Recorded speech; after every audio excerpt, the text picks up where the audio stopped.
Maintenant, c'est vrai que si tu call out, là, c'est autre chose, tu vois. Bon, vraiment un adversaire idéal pour moi à Paris, ça serait un Johnny Walker. Ça serait bien. Bonjour à tous, bonjour chers abonnés de Flashback. On se retrouve aujourd'hui pour une interview avec Oumar Sy. Le Français combattra ce week-end lors de l'UFC Atlanta face à Alonzo Menifield. En cas de victoire, ce sera l'occasion pour lui de pouvoir accéder au top 15 de sa catégorie. L'objectif pour Oumar est de performer et de nous retrouver en France le 6 septembre prochain à l'occasion de l'UFC Paris. Il y a quelque chose en particulier qui t'a vraiment motivé quand tu étais plus jeune? Non, non, pas forcément, hein. Moi, j'ai commencé avec un coach et voilà, ça m'a envoyé au casse-pipe direct. C'était un sort d'ultimatum, tu vois. Et Ok. voilà, le premier combat, malgré que j'avais que 3 mois d'entraînement, ben, j'y suis allé. Et, bon, je pense que si j'avais eu une défaite, enfin, si j'avais perdu le premier combat, je pense que je serais pas reparti. Mais la victoire m'a poussé à aller bah, à continuer, quoi. Ouais, t'as un parcours assez classique, hein. T'as eu un coach, on t'a lancé dans le grand bain et t'as déroulé. Exactement, exactement ça. T'as enchaîné les victoires en Europe avant d'arriver à l'UFC. Quand tu y repenses, et quelle a été la plus grande leçon un peu tirée de ces premières expériences? Euh, Ben, je dirais la patience, quoi. Parce que moi, j'ai pas eu une carrière quand même facile hein, en tant que Français. J'ai été là dans la transition, en fait, quand le MMA a été légalisé, mais j'étais sous contrat à l'étranger. Donc, j'ai pas bénéficié, en fait, de tout ce qui est médiatisation aujourd'hui, type RMC, etc. Moi, je combattais au KSW, à l'Hexagone, en Hollande, contre des mecs, contre des locaux, donc en terrain hostile.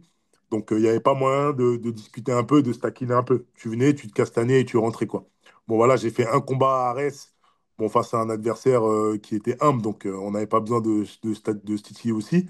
Mais en tout cas, ouais, j'ai pas bénéficié de ce privilège-là, mais je pense que ça a fait ma force et ça m'a permis d'arriver au plus haut niveau. Très bien. Le combat contre Menifield, il aurait dû avoir lieu à Londres en mars dernier, mais Mm, effectivement, une blessure t'a freiné. C'est un partenaire, il me semble, qui t'était tombé dessus sur la cheville, si je ne me trompe pas. exactement, exactement. Avec le recul, qu'est-ce que cet imprévu t'a appris sur toi-même et sur ton mental? Bah écoute, c'est une question de destin hein, parfois. Hein. Parfois, il arrive des choses. Là, tu sais quoi, j'étais vraiment à l'entraînement en train de tourner avec un gars et un autre gars m'est tombé dessus, tu vois. Donc, c'est une question de destin. Ça m'a dérangé un peu, tu sais, la première semaine parce qu'il y a eu de l'investissement, du temps, de l'énergie, que ce soit financier, etc. Mais voilà, c'est comme ça. Et puis là, on me remet le même adversaire, donc même opportunité, même game plan. Voilà, donc tout est bon. Tous les feux sont ouverts. Est-ce que le fait d'avoir attendu un peu en longueur, ça t'a un peu frustré? Parce que t'as prolongé ton camp déjà, du coup, Ouais. et tu étais impatient. Bah, ça, c'est pas que ça m'a frustré, au contraire, quand le camp a commencé, au contraire, j'étais bien, j'étais content parce que c'est, en fait, un game plan, tu n'oublies pas. Donc, même game plan, même adversaire. Mais là, ça commence à peser un peu. Ça fait déjà maintenant presque 4 mois qu'on est sur le même gars. 4 mois d'entraînement. Donc, ça commence à peser et j'ai hâte d'y être. Tu veux intégrer le top 15 et pourquoi pas viser un top 10 en septembre à Paris, et c'est ce qu'on te souhaite. Si tu devais te projeter encore plus loin, quel est le combat de rêve que tu aimerais vivre peut-être à l'UFC Paris? Est-ce que tu as un nom en tête? Bon, moi, déjà, mon combat de rêve, c'est de gagner ce combat-là ce week-end. Et après, on verra. Tu vois. T'as pas de projet parce que c'est vrai que sur tes sorties médiatiques, si je peux me permettre, on sent chez toi quand même une confiance presque inébranlable et je trouve ça très bien. Mais ça contraste un peu avec les discours plus prudents d'autres athlètes qui, voilà, je prends combat après chaque combat, je fais pas de plan sur la comète. Toi, c'est vrai que tu as une Ouais. confiance et je trouve que Après, la différence entre. Enfin, tu parles de quel type de combattant? mais les combattants français qui sont un peu sur la réserve et qui disent, voilà, quand on leur pose la question sur leurs prochains adversaires ou leurs projets, ils restent vraiment focus sur leur Mais combat, ce qui est logique. ouais. Mais il se projette pas totalement. Toi, c'est vrai que sur tes sorties médiatiques, t'oses, on sent que tu es confiant. Bah, sinon, je serais pas là, tu vois. Après, c'est sûr que j'ai un petit. Dans un coin de ma tête, j'ai un petit truc qui veut se projeter à Paris parce que c'est chez moi. Mais honnêtement, là, je suis vraiment concentré sur le prochain combat. Et comme je le répète, la seule chose qui peut m'empêcher de ne pas combattre à Paris, c'est si j'ai une blessure ou quoi que ce soit, tu vois. Donc là, vraiment, on est focus sur le prochain combat en espérant qu'il n'y ait pas de blessure, etc. Et logiquement, Il n'y aura pas de problème pour l'UFC Paris. Après, type d'adversaire, comme je te dis, l'UFC, c'est pas toi qui choisis. C'est pas parce que j'intègre le top 15 que forcément ils vont me mettre un top 10. Je peux très bien intégrer le top 15 et le mec qui est 25e, lui donner sa chance pour qu'il rentre aussi dans le top 15. Donc, moi, je prends combat après combat. J'ai jamais refusé personne. Voilà, j'ai fait 8 ligues avant de rentrer à l'UFC. Et donc, voilà. T'as un long parcours, mais est-ce que tu es le type de combattant, par exemple, effectivement, c'est l'UFC qui choisit, certes, mais est-ce que, tu sais, tu peux quand même call out un autre adversaire et ça peut te pencher dans la balance et du coup, peut-être un peu indirectement obliger l'UFC à te mettre un Bah, combattant. Est-ce que toi, justement, c'est c'est ton c'est- attitude? c'est- c'est sûr que si tu es muet, enfin, si tu dis rien, c'est sûr que là, ils vont te donner les gars. Maintenant, c'est vrai que si tu call-out, là, c'est autre chose, tu vois. Bon, vraiment un adversaire idéal pour moi à Paris, ça serait un Johnny Walker. Ça serait bien. Est-ce que toi, tu as un game plan en particulier que tu adaptes à chaque adversaire ou tu as vraiment, on va dire, à peu près le même game plan? Tu sais, un peu comme Benoît Saint-Denis, il a un game plan, c'est d'aller à la guerre. Après, bon, il ajuste effectivement avec les adversaires. Est-ce que toi, tu es un peu dans le même état d'esprit ou vraiment chaque combat, c'est vraiment un game plan spécifique? Non, à chaque combat, c'est un game plan spécifique parce que moi, je viens de la nouvelle génération du MMA, donc on sait à peu près tout faire. Et là, je rentre dans un niveau où les mecs, ils savent, vu que c'est des anciens, ils savent tout faire, mais voilà, ils ont un domaine de prédilection. Et donc, du coup, moi, si j'affronte un grappleur, ben, on va rester debout. Si j'affronte un lutteur, ben, je vais rester aussi debout. Je sais tout faire, donc vraiment, je m'adapte à l'adversaire qui est en face de moi. Et au coach, ce qu'il propose aussi. Très bien. Tes camps, tu les fais un peu à l'étranger, mais est-ce que tu trouves qu'en France, il y a assez de structures, assez tout ce qu'il faut pour pouvoir le faire aussi en France? Ou il y a vraiment une étape un peu obligatoire à l'étranger pour pouvoir goûter un peu à d'autres choses, tu vois? Bah, après, moi, là, c'est mon avis à moi. Je pense qu'en France, on ne démérite pas en termes de technique, etc. Mais je pense que faire des 2, 3 camps à l'étranger, c'est pas trop mal. Parce que l'énergie n'est pas pareille. Tu vas t'entraîner avec des mecs qui font que ça. Contrairement en France, où les mecs sont pas mauvais, ils sont bons, mais voilà, tu as sparring le soir avec lui, bah, il a travaillé toute la journée, etc. Et je pense que ça, sur la longue, ça y joue. Sur les réseaux sociaux, le rappeur Booba t'a félicité après un de tes combats en disant on met la lumière sur des charlatans alors que ce gars, Oumar Sy, est invaincu et personne n'en parle. Est-ce que toi aussi tu as ce sentiment qu'on ne parle pas assez de toi? Ou est-ce qu'au contraire, quand on parle de toi, tu trouves qu'on en fait peut-être un peu trop? Bah écoute, je pourrais pas te répondre parce que je suis vraiment pas là pour ça, tu vois. Comme je le répète, moi, je suis pas du tout à la recherche de lumière. Euh, je pense que comme le MMA est nouveau en France, ben, les médias ont besoin de personnages, de personnes qui parlent, etc. Moi, je suis vraiment pas là pour ça. Je suis là pour performer. Je suis arrivé à l'UFC uniquement grâce à mes performances. Et voilà, je suis là pour performer. Je suis pas là pour trop discuter, pour raconter ma vie.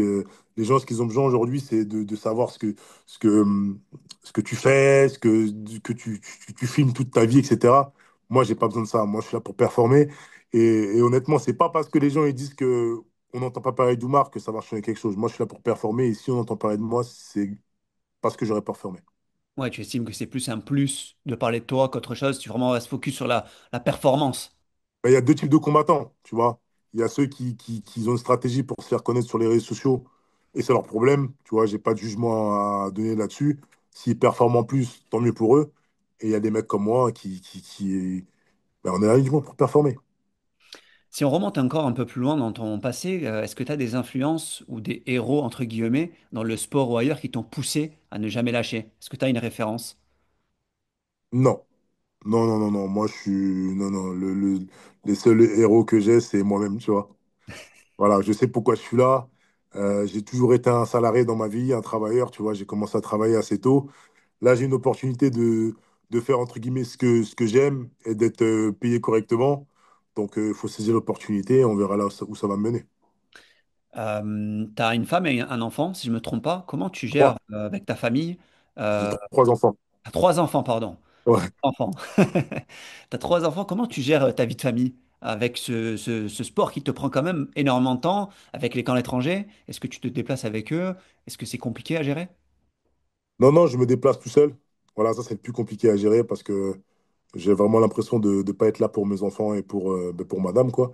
Mais c'est sacrifice, voilà. Quand tu es avec une femme qui comprend ce que tu fais, Voilà, faut être à 100% focus, c'est comme ça. Et en allant à l'étranger, en fait, je remarque qu'il y a beaucoup de combattants qui sont dans la même situation que moi. Et voilà, c'est des choix et il faut assumer. Est-ce que ta femme et tes enfants regardent tes combats en direct ou tu préfères pas qu'ils puissent voir des choses qui peuvent les heurter peut-être? Ben, si ça tenait qu'à moi, je voudrais pas. Et maintenant, je peux pas contrôler ce que ma femme va faire sur son téléphone. Oui, mais pour tes enfants quand même, je sais pas quel âge ils ont tes enfants précisément, mais Non, il regarde pas, il regarde pas. l'air Il pas ok. regarde pas. Mais Non. ils ont quel âge tes enfants? Ils ont? J'ai un grand de 11 ans, mais qui Ouais, regarde pas. Et erreur j'ai de deux pas. jumeaux de 2 ans, donc Oui, bon, voilà. là, ils sont trop jeunes. Mais ouais, C'est ils te ça. posent pas des questions, ils te disent pas, papa, voilà, j'ai envie de te voir, s'il te plaît. Enfin, ou est-ce qu'ils Non, regardent la télé? mon grand, non. Mon grand, il me pose. De toute façon, il peut pas voir. Il peut pas voir. Bon, à l'UFC Paris, il était venu, hein. Il était Ah, venu exceptionnellement. Mais bon, là, je pense que maintenant, il a grandi. Il va regarder. ok. Et qu'est-ce que tu penses de l'ambiance en France?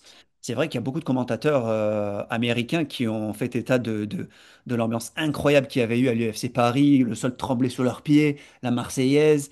Est-ce que ça te rend fier de voir qu'en France, on est capable de donner une ambiance incroyable? Ben, c'est sûr, c'est sûr. Je pense que c'est pour ça aussi que l'UFC, ils reviennent. Ils savent qu'à chaque fois, ça va être blindé et que les gens, ils vont être investis. Donc, non, non, moi, ça m'a fait plaisir. Franchement, quand j'étais dans les vestiaires, j'entendais le sol trembler aussi, c'était cool, tu vois. Et quand c'était à moi, j'ai entendu tout le monde crier, donc ça fait plaisir. Non, franchement, c'est cool. Après, le MMA, c'est nouveau en France, les gens, ils apprécient le show. Donc, voilà, comme je dis, il faut saisir l'opportunité d'y être, quoi. Est-ce que tu imagines un UFC ailleurs qu'à Paris, mais en France? Et si oui, quelle ville t'aimerais que l'UFC aille peut-être Marseille, Nice, Lyon? Est-ce que tu penses qu'il y a une ambiance qui pourrait un peu faire que l'UFC vienne un jour avec un UFC numéroté en France? Les convaincre? Je pense que ça va pas se faire maintenant. Bon, c'est mon avis, après, je sais pas, mais je pense que ça va pas se faire maintenant. Et je pense que à Paris, c'est le mieux, tu vois, parce que en UFC Paris, moi, j'ai fait l'édition 1 et 2 en tant que, en tant que public, tu vois. Il n'y a pas que des Français, il y a des gens qui viennent de Belgique, il y en a qui viennent d'Angleterre, il y en a qui viennent d'Allemagne, il y a des gens de Marseille, de toute la France, tu vois. Donc, en fait, s'il faut faire un événement à Marseille, je pense que stratégiquement, c'est pas ouf, tu vois. L'idéal pour toi contre Manifield, ce serait quoi? Gagner au premier round ou tu t'étais pas vraiment obnubilé par le fait de gagner au premier round et de terminer? Est-ce que tu es le type de combattant qui peut aller jusqu'à la décision et aussi faire une belle performance? Ça ne veut pas dire aller à la décision et être Ben moi, tous mes combats, je saisis l'opportunité quand elle s'y présente. Donc, je sais pas du tout. Moi, je vise une super performance, une masterclass technique. Et puis voilà, j'espère que je vais donner le meilleur de moi-même. J'espère que ça va le faire, hein. Peu importe. Moi, je viens pour la victoire, que ce soit la décision, que ce soit qui me donne l'opportunité de finir le combat par soumission ou par arrêt de l'arbitre. Peu importe. Moi, je viens pour gagner. est-ce que tu as un petit rituel avant de rentrer dans la cage? Est-ce que tu as une petite prière peut-être ou est-ce que tu mets un son en particulier qui te transcende avant de rentrer? Non, pas forcément. Pas forcément. Moi, je crois au destin, je crois en Dieu. Donc, il se passe ce qui se passera. Voilà, défaite ou victoire. En tout cas, je viens pour la victoire, mais défaite ou victoire, tout est écrit. Très bien. Ben, je te remercie beaucoup, Marcy, pour le temps que tu as pris longtemps. Merci à toi, Pas de Mounir. trucs à faire. Merci. Et je te souhaite tout Merci, le merci. meilleur. Je vais te suivre ce week-end et on est Ça me tous fait plaisir, ensemble. merci. Merci beaucoup. Merci Passe beaucoup, une ça bonne me fait journée. À plaisir. bientôt.